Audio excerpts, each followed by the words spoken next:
வணக்கம். உங்களை வேதியியல் தமிழிற்கு வரவேற்கிறேன். இந்த கெமிஸ்ட்ரி 24x7 நெடுந்தொடரில் நம்ம முந்தைய போட்டித் தேர்வு நாட்களை ஒன்றா பார்த்துக்கிட்டே வர்றோம். அந்த வகையில் நம்ம இன்னைக்கு ஒரு ப்ராப்ளம் பார்க்க போகிறோம். அதற்கு முன்னதாக நம்ம சேனலுக்கு யாரும் சப்ஸ்கிரைப் பண்ணாம இருந்தீங்கன்னா சப்ஸ்கிரைப் பண்ணுங்க. வாங்க இன்னைக்கு என்ன ப்ராப்ளம் சொல்லி நம்ம சேர்ந்து பார்க்கலாம். ஸோ இந்த கேள்வி சிஎஸ்ஆர் 2024ஆம் ஆண்டு கேட்கப்பட்ட கேள்வி. இந்த கேள்வியின் படி பார்த்தீங்க அப்படின்னா நம்ம ஒரு கரெக்ட் சீக்வன்ஸ் ஆஃப் ரியேஜெண்ட்டை வந்து நம்ம கண்டுபிடிக்கணும். ஸோ அந்த பர்டிகுலர் கண்டிஷனில் வந்து பார்த்தீங்க அப்படின்னா இந்த சப்ஸ்ட்ரேட் வந்து இந்த ப்ராடக்டாக வந்து மாற்றம் அடையுது. இங்கே 4 விடைகள் கொடுத்துருக்காங்க. வாங்க எது சரியான விடைன்னு சொல்லி நம்ம சேர்ந்து கண்டுபிடிக்கலாம். ஸோ முதல் கண்டிஷன் என்னன்னு பாருங்க. முதல் கண்டிஷனில் பெராக்சி அசிட்டிக் ஆசிட் முன்னிலையில் வினைபுரியுது. அதை தொடர்ந்து 2 நார்மல் சல்ஃபியூரிக் ஆசிட் கூட வினைபுரியுது. அதற்கு அடுத்த படியில் வந்து பார்த்தீங்க அப்படின்னா எல்டிஏ மெத்தில் ஐடைடு கூட வினைபுரியுது. கடைசி படியில் டைபால் ஹச் -78 டிகிரி செல்சியஸுக்கு கீழாக வினைபுரியுது. சரிங்களா? சரி, ஒன் பை ஒன்னா நம்ம பார்க்கலாம். ஸோ முதல்ல என்ன கண்டிஷன் பார்த்தீங்க அப்படின்னா பெராக்சி அசிட்டிக் ஆசிட். ஸோ இந்த பெராக்சி அசிட்டிக் ஆசிட் வந்து 2 ரோல் வந்து பண்ணலாம். ஒன்று வந்து பார்த்தீங்க அப்படின்னா ஈபாக்சிடேஷன் ரியாக்ஷனை நடத்தலாம் அல்லது பேயர் வில்லிகர் ஆக்சிடேஷன் வந்து நடக்கலாம். ஸோ இந்த 2 வினைகள்ல எந்த வினை நடக்கும் அப்படிங்கிறது வந்து நம்ம என்ன கண்டிஷனை பயன்படுத்துகிறோமோ அதை பொறுத்தது. ஆனால் இங்க இருக்கக்கூடிய கண்டிஷனை பார்த்தோம் அப்படின்னா உங்களுக்கு பேயர் வில்லிகர் ஆக்சிடேஷன் தான் நடக்கும். சரி, பேயர் வில்லிகர் ஆக்சிடேஷன்னா என்ன அப்படின்னு பார்த்தீங்கன்னா உங்களுக்கு ஆக்சிடேட்டிவ் கிளீவேஜ், அதாவது ஆக்சிடேட்டிவ் கார்பன் கார்பன் பாண்ட் வந்து கிளீவ் ஆகும் கார்பனைலுக்கு அருகில. ஸோ இதனோட முடிவில் வந்து பார்த்தீங்க அப்படின்னா கீட்டோன் வந்து எஸ்டரா கன்வெர்ட் ஆகும். சைக்ளிக் கீட்டோன்ஸ் வந்து சைக்ளிக் லேக்டோனாக மாற்றம் அடையும். ஸோ நம்ம கேஸ் வந்து பார்த்தோம்னா ஒரு சைக்ளிக் கீட்டோன் அப்போ கண்டிப்பாக எதாவா மாறும், சைக்ளிக் லேக்டோன்ஸாக மாறும். இன்னும் சிம்பிளாக சொல்ல போனோம் அப்படின்னா பேயர் வில்லிகர் ஆக்சிடேஷனில் ஒரு ஆக்சிஜன் வந்து கார்பனைலுக்கு அருகில் வந்து இன்சர்ட் ஆகும். சரிங்களா? இப்போ எடுத்துக்காட்டாக பார்த்தோம் அப்படின்னா இங்கே வந்து பார்த்தீங்க அப்படின்னா ஒரு கார்பனைல் இருக்கு. இந்த கார்பனைலுக்கு அருகில் வந்து பார்த்தீங்கன்னா ஒரு ஆக்சிஜன் வந்து இன்சர்ட் ஆகும். அப்போ இந்த பக்கம் இன்சர்ட் ஆகுமா அல்லது இங்கே இன்சர்ட் ஆகுமா அப்படிங்கிறத பார்க்கணும். ஸோ இந்த மாதிரி கேஸில் வந்து நீங்கள் ஞாபகம் வச்சுக்க வேண்டியது எந்த பகுதியில் மோர் சப்ஸ்டியூட்டட் கார்பன் இருக்கோ அந்த பகுதியில் தான் வந்து உங்களுக்கு ஆக்சிஜன் இன்சர்ட் ஆகும். ஸோ இதனோட முடிவில் வந்து பார்த்தீங்க அப்படின்னா உங்களுக்கு இந்த சைக்ளிக் லாக்டோன் இன்டர்மீடியேட் வந்து உங்களுக்கு கிடைக்கும். ஸோ இந்த வினையை தான் நம்ம என்ன சொல்கிறோம் அப்படின்னா பேயர் வில்லிகர் ஆக்சிடேஷன் அப்படின்னு சொல்கிறோம் அல்லது பேயர் வில்லிகர் ரீஅரேஞ்ச்மெண்ட் அப்படின்னு இந்த வினையை சொல்லுவாங்க. ஸோ அதற்கு அடுத்த படியில் என்ன நடக்குதுன்னு பார்த்தீங்க அப்படின்னா 2 நார்மல் சல்ஃபியூரிக் ஆசிட் கூட வினைபுரிகிறது. உங்களுக்கு ஏற்கனவே தெரியும், நீங்கள் எஸ்டரை எடுத்து நீங்கள் ஆசிட் போட்டிங்கன்னா என்ன நடக்கும் அப்படின்னா உங்களுக்கு எஸ்டர் ஹைட்ராலிசிஸ் வந்து உங்களுக்கு நடக்கும். சரிங்களா? அதே போலவே நீங்கள் சைக்ளிக் எஸ்டர், ஸோ லாக்டோன்கிறது ஒரு சைக்ளிக் எஸ்டர். அப்போ நீங்கள் அதை வந்து 2 நார்மல் சல்ஃபியூரிக் ஆசிட் போட்டீங்க அப்படின்னா உங்களுக்கு அதனுடன் தொடர்புடைய ஹைட்ராக்சி கார்பாக்சிலிக் ஆசிட் வந்து உங்களுக்கு வந்து கிடைக்கும். சரிங்களா? ஸோ நம்மளுடைய வசதிக்காக இதை வந்து எப்படி எழுதிக்கலாம், நம்ம மாற்றி நம்ம வரைஞ்சிக்கலாம். ஸோ அதற்கு முன்னதாக நீங்கள் வந்து நம்பரிங் வந்து கொடுத்துருங்க. நம்பரிங் கொடுத்துட்டீங்க அப்படின்னா உங்களுக்கு இந்த ஸ்ட்ரெச்சரை வந்து இந்த மாதிரி நம்ம மாற்றி நம்ம வரைஞ்சிக்கலாம். இப்போ பார்த்தீங்க அப்படின்னா முதல் பகுதியில் வந்து பார்த்தீங்கன்னா ஹைட்ராக்சிக் குழு வந்து இருக்கு. அதே வேளையில் 4வது நிலையில வந்து பார்த்தீங்க அப்படின்னா CH2 CO2H வந்து இருக்கு, நம்ம போட்டாச்சு. ஸோ அதற்கு அடுத்து நம்ம முக்கியமாக அந்த வினையில கவனிக்க வேண்டியது ஸ்டீரியோ கெமிஸ்ட்ரி. சரிங்களா?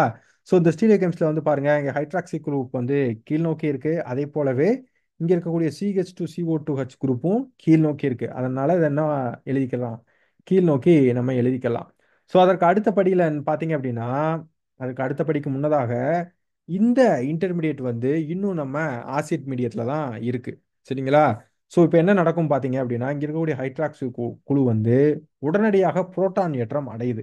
அப்படி புரோட்டான் ஏற்றம் அடைஞ்சிச்சு அப்படின்னா உங்களுக்கு இந்த இன்டர்மீடியேட் வந்து உங்களுக்கு கிடைக்கும். சரிங்களா? ஸோ இதன் பிறகு என்ன நடக்குதுன்னு பாருங்க. ஸோ இங்கே இருக்கக்கூடிய எலக்ட்ரான் இங்கே வருது. அதை தொடர்ந்து இங்க இருக்கக்கூடிய பை எலக்ட்ரான் வந்து இங்க இருக்கக்கூடிய அல்கீனை வந்து தாக்குது. சரிங்களா? இப்போ என்ன நடக்குதுன்னு பாருங்க. இந்த அல்கீன் பாண்ட் வந்து ஷிஃப்ட் ஆகி இங்க வருது. அதே வேளையில இந்த வாட்டர் வந்து வெளித்தள்ளப்படுது. சரிங்களா? ஸோ இங்க முக்கியமா நீங்க கவனிக்க வேண்டியது இந்த ஆக்சிஜன் வந்து இந்த பொசிஷனை வந்து தாக்குது. இது எப்படி தாக்குதுன்னு பார்த்தீங்கன்னா கீழ்ப்புறமாக இந்த தாக்குதல் நடக்குது. சரிங்களா? இது ரொம்ப முக்கியம் இந்த இந்த கேஸ்ல. சரிங்களா? இதனோட அடிப்படையில் பார்த்தோம் அப்படின்னா நமக்கு இந்த மாதிரி ஒரு இன்டர்மீடியேட் வந்து கிடைக்கும். இப்போ பார்த்தீங்க அப்படின்னா இங்கே இருக்கக்கூடிய ஆக்சிஜன், அதாவது இந்த ஆக்சிஜன் இருக்கு. இந்த ஆக்சிஜன் வந்து உங்களுக்கு கீழ்ப்புறமா இதை தாக்கி இருக்கு. சரிங்களா? அதனால உங்களுக்கு இந்த இடத்துல வந்து பார்த்தீங்க அப்படின்னா நம்ம கீழ்ப்புறமா அதை போட்டிருக்கோம். ஸோ அடுத்து வந்து நம்மளோட வசதிக்காக இதை இந்த மாதிரி நம்ம மாற்றி நம்ம எழுதிக்கலாம். ஸோ இது கீழ்ப்புறமா இருந்துச்சு அப்படின்னா இங்கே ஹைட்ரஜன் வந்து உங்களுக்கு மேல்புறமா இருக்கும். ஸோ அப்போ டாப் ஃபேஸில் வந்து பார்த்தீங்க அப்படின்னா உங்களுக்கு 2 ஹைட்ரஜன் ஆட்டம் வந்து இருக்கு. சரிங்களா? அதற்கு அடுத்த கண்டிஷன் என்னன்னு பாருங்க. அதற்கு அடுத்த கண்டிஷன் வந்து எல்டிஏ. ஸோ எல்டிஏ பற்றி நம்ம சேனல்ல வந்து விரிவாக நம்ம விவாதிச்சிருக்கோம். எல்டிஏவோட தயாரித்தல் மற்றும் அதனோட பயன்பாடுகளை வந்து நம்ம விவாதிச்சிருக்கோம். யாரும் பார்க்கல அப்படின்னா டிஸ்கிரிப்ஷன்ல லிங்க் இருக்கு, போய் பாருங்க. எல்டிஏ வந்து ஒரு நான் நியூக்ளியோஃபிலிக் ஸ்டெரிக்கலி ஹிண்டட் ஸ்ட்ராங் பேஸ். இது பொதுவாக வந்து லெஸ் ஹிண்டட் அசிட்டிக் பொசிஷன்ல இருக்கக்கூடிய புரோட்டான்களை வந்து எடுக்கும்.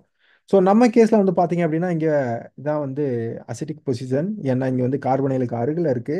அப்போ எல்டிஏ நீங்கள் பயன்படுத்துகிறப்ப இங்கே இருக்க வந்து ஒரு புரோட்டானை எடுத்து அதனுடன் தொடர்புடைய ஒரு ஈனலேட் அயானை வந்து அது உருவாக்கும். இந்த யூனிலேட் அயான் வந்து அதற்கு அடுத்த படியில் மெத்தில் அயோடைடு கூட வினைபுரியுது. எப்படின்னு பாருங்க. ஸோ இந்த எலக்ட்ரான்கள் வந்து இங்கே உள்ள நகருது. அதே வேளையில் இந்த எலக்ட்ரான் வந்து மெத்தில் கார்பனை தாக்குது. அதனைத் தொடர்ந்து I- வெளித்தள்ளி உங்களுக்கு இந்த மெத்திலேட்டர் ப்ராடக்ட் வந்து உங்களுக்கு கிடைக்குது. சரிங்களா? இங்கேயும் நீங்க முக்கியமா கவனிக்க வேண்டியது ஸ்டீரியோ கெமிஸ்ட்ரி. ஏன் அப்படின்னா இங்க டாப் ஃபேஸ்ல வந்து பாத்தீங்க அப்படின்னா ஒன்லி ஹைட்ரஜன் ஆட்டம் மட்டும் இருக்கு. அதே வேளையில பாட்டம் ஃபேஸ் வந்து ஸ்டெரிக்கலி க்ரௌடடா இருக்கனால உங்களுக்கு இந்த மெத்திலேஷன் வந்து டாப் ஃபேஸ்ல தான் உங்களுக்கு நடக்குது. ஸோ அதனோட அடிப்படையில் உங்களுக்கு இந்த மாதிரி ஒரு இன்டர்மீடியேட் கிடைக்கும். அதற்கு அடுத்தபடியில் என்னன்னு பார்த்தீங்க அப்படின்னா டைபால் ஹச் கூட வினைபுரிகிறது. இந்த டைபால் ஹச் வந்து ஒரு எலக்ட்ரோஃபிலிக் ரெடியூசிங் ஏஜென்ட் அப்படின்னு சொல்லலாம். இது எதற்காக பயன்படுத்துவாங்கன்னா செலக்டிவா ரெடியூஸ் பண்றதுக்கு. எடுத்துக்காட்டா பார்த்தீங்க அப்படின்னா நைட்ரைல் அல்லது எஸ்டரை வந்து நீங்க டைபால் ஹச் பயன்படுத்துனீங்க அப்படின்னா அதனுடன் தொடர்புடைய ஆல்டிஹைடா மாற்றம் அடையும். இதே இது லேக்டோன் எடுத்தீங்கன்னா அதனுடன் தொடர்புடைய லேக்டாலா மாற்றம் அடையும். ஸோ நம்ம கேஸ்ல வந்து பார்த்தீங்க அப்படின்னா உங்களுக்கு சைக்ளிக் லாக்டோன் வந்து இருக்கு. அப்போ நீங்கள் டைபால் ஹச் பயன்படுத்துகிறப்போ உங்களுக்கு என்ன கிடைக்கும்? லேக்டால் வந்து கிடைக்கும். அதற்கு முன்னதாக என்ன கிடைக்கும் அப்படின்னு பார்த்தீங்க அப்படின்னா உங்களுக்கு இங்கே பார்சியல் ரிடக்ஷன் தான் நடக்கும். அப்போ சைக்ளிக் லாக்டோன் வந்து இங்கே வந்து பார்த்தீங்க அப்படின்னா கரஸ்பாண்டிங் ஹைட்ராக்சி கார்பால்டிஹைடாக தான் உங்களுக்கு கிடைக்கும். ஆனால் அண்டர் த ரியாக்ஷன் கண்டிஷன் என்ன நடக்கும் அப்படின்னா உங்களுக்கு சைக்ளிசேஷன் நடக்கும். இந்த ஹைட்ராக்சி குரூப் வந்து இங்கே இருக்கக்கூடிய கார்பனைல் தாக்குச்சு அப்படின்னா உங்களுக்கு வந்து லேக்டால் வந்து கிடைக்கும். இங்கே இருக்கக்கூடிய சீக்வன்ஸ் ஆஃப் ரியாக்ஷன் கண்டிஷனை பொறுத்தவரை பார்த்தோம் அப்படின்னா இந்த ஃபர்ஸ்ட் ரியாக்ஷன் கண்டிஷன் வந்து மோஸ்ட் ப்ராபபிளி கரெக்டான ரியாக்ஷன் கண்டிஷனாக இருக்க வாய்ப்பு இருக்கு. சரிங்களா? ஸோ அதற்கு அடுத்தபடியாக நம்ம அதற்கு அடுத்து இருக்கக்கூடிய ரியாக்ஷன் கண்டிஷனையும் நம்ம பார்த்து நம்ம ஒரு கன்ஃபார்ம் பண்ணிக்கலாம். ஸோ அடுத்து பார்க்குறப்ப இரண்டாவது ரியாக்ஷன் சீக்வன்ஸ் என்னென்ன பயன்படுத்தியிருக்காங்க பார்த்தீங்கன்னா DIBAL H, peroxy acetic acid, H plus, then 2 normal sulphuric acid and மூன்றாவது படியில் எல்டிஏ பயன்படுத்தியிருக்காங்க. சரி, இவங்களோட கண்டிஷன் படி நம்மளுடைய ப்ராடக்டை அடைய முடியுமா அப்படின்னு பார்த்தோம் அப்படின்னா அடைய முடியாது. என்னன்னு பார்ப்போம். டைபால் ஹெச் நம்ம பயன்படுத்தணும் அப்படின்னா கீட்டோன் அல்லது ஆல்டிஹைடை எடுத்துக்கிட்டிங்கன்னா அதனோட தொடர்புடைய அல்கஹாலா உங்களுக்கு கிடைக்கும். அப்போ இதனோட அடிப்படையில் பார்த்தோம் அப்படின்னா டைபால் ஹெச்சை பயன்படுத்துகிறப்ப உங்களுக்கு அல்கஹாலா தான் கிடைக்கும். இப்போ நீங்கள் பெராக்சி அசிட்டிக் ஆசிட்டை பயன்படுத்துனீங்க அப்படின்னா இங்கே கார்பனைல் இல்லை, அல்கீன் தான் இருக்குது. அப்போ என்னவா நடக்கலாம்? உங்களுக்கு ஈபாக்சிடேஷன் நடக்கிறதுக்கான வாய்ப்புகள் இருக்கலாம். அப்படி நடந்துச்சு அப்படின்னா அதனுடன் தொடர்ந்து இருக்கக்கூடிய ரியேஜென்ட்களை பயன்படுத்தணும் அப்படின்னா இது கிடைக்குமா அப்படின்னா கண்டிப்பாக கிடைப்பதற்கு வாய்ப்புகள் இல்லை. சரி, மூணாவது கண்டிஷன் என்னன்னு சொல்லி பார்ப்போம். ஸோ மூணாவது கண்டிஷன்ல ஒரே ஒரு சின்ன சேஞ்ச் மட்டும் நடந்திருக்கு. என்னன்னு பார்த்தீங்க அப்படின்னா எல்டிஏவுக்கு முன்னதாகவே இந்த டைபால் ஹெச் ரிடக்ஷன் நடந்துருது. அதன் பிறகு தான் எல்டிஏ பயன்படுத்துறாங்க.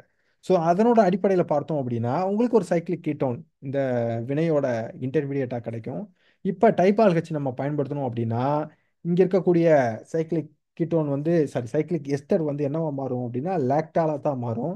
ஸோ அப்படி லேக்டாலா மாறிடுச்சு. இப்போ நீங்கள் எல்டிஏ பயன்படுத்துனீங்கன்னா உங்களுக்கு இந்த ப்ராடக்ட் கிடைக்குமா அப்படின்னா கண்டிப்பான முறையில் உங்களுக்கு கிடைக்காது. அப்போ இந்த கண்டிஷனும் மோஸ்ட் சூட்டபிள் கண்டிஷன் கிடையாது.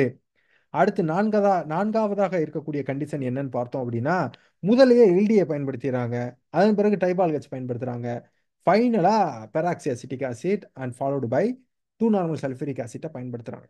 சரி, முதல்ல எல்டிஏ பார்ப்போம். எல்டிஏ பயன்படுத்துனீங்கன்னா என்ன நடக்கும் பார்ப்போம். இங்க வந்து பார்த்தீங்க அப்படின்னா இங்க ஒரு அசிட்டிக் புரோட்டான் இருக்கு. அதே வேளையில் இங்கே வந்து 2 அசிட்டிக் புரோட்டான் இருக்கு. பட் இதுதான் வந்து பார்த்தீங்கன்னா ஸ்டெரிக்கலி லெஸ் ஹிண்டட். அப்போ நீங்கள் மெத்திலைடர் பயன்படுத்துறப்ப இந்த இடத்துல தான் உங்களுக்கு மெத்திலேஷன் நடக்கும்.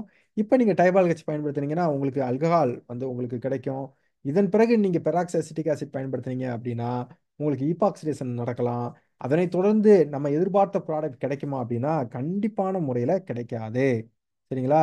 ஸோ இதனோட அடிப்படையில் நம்ம பார்க்கும் பொழுது இதுவரைக்கும் நம்ம விவாதிச்சதோட அடிப்படையில் இங்க இருக்கக்கூடிய விடைகள்ல மிகவும் சரியான விடை 1வது விடை தான். ஸோ இந்த வீடியோ உங்களுக்கு பிடிச்சிருந்துச்சுன்னா லைக் பண்ணுங்க, ஷேர் பண்ணுங்க, கமெண்ட் பண்ணுங்க. இது போன்ற வீடியோக்கள் அடிக்கடி வரணும் அப்படின்னா கெமிஸ்ட்ரி இன் தமிழ், அதாவது வேதியியல் தமிழுக்கு சப்ஸ்கிரைப் பண்ணுங்க. மீண்டும் இன்னொரு வினையில் சந்திக்கும் வரை நன்றி நண்பர்களே.